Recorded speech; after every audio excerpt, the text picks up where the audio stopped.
अंधियारे में भी जिसने धर्म का दीप जलाया, पतिव्रता नारी ने गंगा जल से चमत्कार दिखाया। जात न पूछे धर्म, जहाँ आचरण हो महान, जनक भी झुके उस नारी के सत्य के सम्मान। नमस्कार, भक्ति कथा और कहानी में आपका स्वागत है। राजा जनक के शासनकाल में एक व्यक्ति का विवाह हुआ। जब वह पहली बार सज संवर कर ससुराल के लिए चला तो रास्ते में चलते चलते एक जगह उसको दलदल मिला, जिसमें एक गाय फंसी हुई थी जो लगभग मरने के कगार पर थी। उसने विचार किया कि गाय तो कुछ देर में मरने वाली ही है तथा कीचड़ में जाने पर मेरे कपड़े तथा जूते खराब हो जाएंगे। अतः उसने गाय के ऊपर पैर रखा और आगे बढ़ गया। जैसे ही वह आगे बढ़ा, गाय ने तुरंत दम तोड़ दिया तथा शाप दिया कि जिसके लिए तू जा रहा है उसे देख नहीं पाएगा, यदि देखेगा तो वह मृत्यु को प्राप्त हो जाएगी। वह व्यक्ति अपार दुविधा में फंस गया और गो शाप से मुक्त होने का विचार करने लगा। ससुराल पहुंचकर अनिष्ट से बचने के लिए वह दरवाजे के बाहर घर की ओर पीठ करके बैठ गया। परिवार के अन्य सदस्यों ने उसको घर के अंदर चलने का काफ़ी अनुरोध किया, किंतु वह नहीं गया और न ही रास्ते में घटित घटना के बारे में किसी को बताया। उसकी पत्नी को जब पता चला तो उसने कहा कि चलो मैं ही चलकर उन्हें घर के अंदर लाती हूँ। पत्नी ने जब उससे कहा कि आप मेरी ओर देखते क्यों नहीं हो, तो भी वह चुप रहा।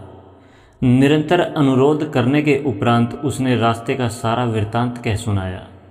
पत्नी ने कहा कि मैं भी पतिव्रता स्त्री हूँ, ऐसा कैसे हो सकता है, आप मेरी ओर अवश्य देखो। पत्नी की ओर देखते ही उसकी आंखों की रोशनी चली गई और वह गाय के शापवश पत्नी को नहीं देख सका। पत्नी पति को साथ लेकर राजा जनक के दरबार में गई और सारा वृत्तांत कह सुनाया।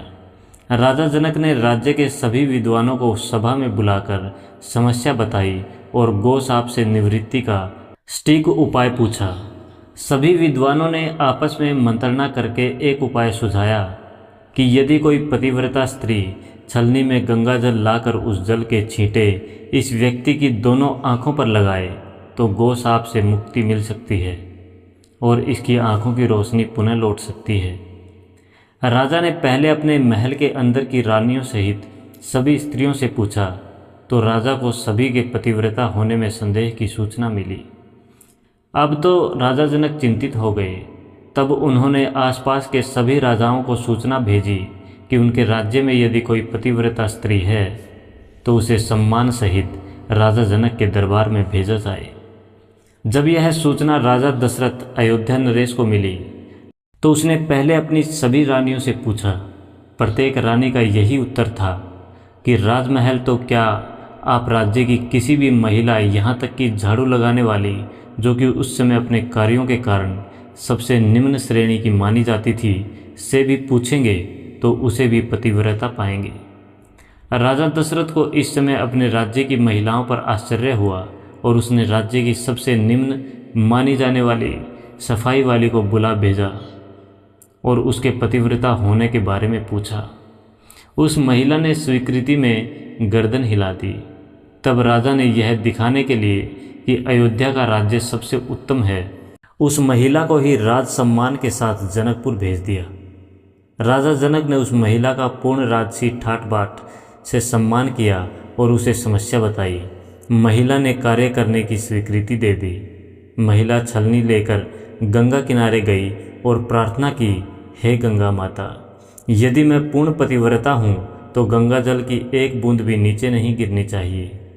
प्रार्थना करके उसने गंगा जल को छलनी में पूरा भर लिया और पाया कि जल की एक बूंद भी नीचे नहीं गिरी।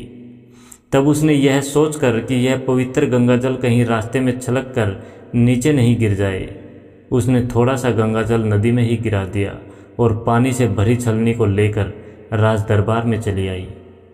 राजा और दरबार में उपस्थित सभी नर नारी यह दृश्य देखकर आश्चर्यचकित रह गए तथा उस महिला को ही उस व्यक्ति की आंखों पर छींटे मारने का अनुरोध किया और पूर्ण राज सम्मान देकर काफ़ी पारितोषिक दिया।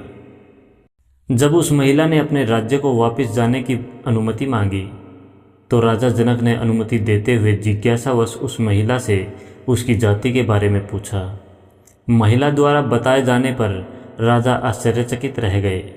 सीता स्वयंवर के समय यह विचार कर कि जिस राज्य की सफाई करने वाली इतनी पतिव्रता हो सकती है तो उसका पति कितना शक्तिशाली होगा। यदि राजा दशरथ ने उसी प्रकार के किसी व्यक्ति को स्वयंवर में भेज दिया तो वह तो धनुष को आसानी से संधान कर देगा। उनकी राजकुमारी किसी निम्न श्रेणी के व्यक्ति को न वर ले। इस वजह से राजा जनक ने अयोध्या नरेश को सीता के स्वयंवर में निमंत्रण नहीं भेजा, किंतु विधाता की लेखनी को कौन मिटा सकता है। अयोध्या के राजकुमार वन में विचरण करते हुए अपने गुरु के साथ जनकपुर पहुंच ही गए और धनुष तोड़कर श्री राम ने सीता को वर लिया। पतिव्रत धर्म पालन करने पर नारी को असीमित शक्तियां प्राप्त हो जाती हैं, ऐसा अनेक पौराणिक कथाओं में देखा गया है। सत्यवान एवं सावित्री की कथा इसका अनुपम उदाहरण है। सावित्री ने अपने पतिव्रत धर्म के कारण ही यमराज को उसके पति की आत्मा को वापस शरीर में प्रवेश करवाना पड़ा। सत्येन रक्षते धर्मो विद्या अभ्यासेन रक्षते मर्जया रक्षते रूपम कुलम वृत्तेन रक्षते। धर्म का रक्षण सत्य से, विद्या का अभ्यास से, रूप का सफाई से और कुल का रक्षण आचरण करने से होता है। प्रकृति के अमर्यादित विषय भोग ही चेतन आत्मा के प्रकाश का विस्तार रोक देते हैं, क्योंकि विषय भोग प्रकृति से तामसिक एवं राजसिक होते हैं। ऐसे में आत्मा सुसुप्त अवस्था में चली जाती है और फिर पुनर्जन्म अधम योनि में मिलता है। भले ही आत्मा स्वभाव से ज्ञानवान है, लेकिन माया के रजोगुणी तमोगुणी भोगों के दूषित संग से आत्मा का प्रकाश ढक जाता है, जो केवल पाप कटने एवं भगवान की भक्ति करने से ही आत्मा फिर से अंतःकरण में प्रकाश देने लगती है। धर्मशील व्यक्ति जिमी सरिता सागर मह जाही, यद्यपि ताही कामना नाही। तिमी सुख संपत्ति बिन ही बुलाए, धर्मशील पह जाई सुहाए। जैसे सरिता नदी ऊबड़ खाबड़ पथरीले स्थानों को पार करते हुए पूर्ण रूपेण निष्काम भाव से समुद्र में जा मिलती है, उसी प्रकार धर्मरथ पर आसीन मनुष्य के पास उसके न चाहते हुए भी समस्त सुख संपत्ति रिद्धियाँ सिद्धियाँ स्वतः आ जाती हैं। सत्य तो यह है कि वे उसकी दासिता ग्रहण करने के लिए ललायित रहती हैं। जीवन का सत्य आत्मिक कल्याण है, न कि भौतिक सुख।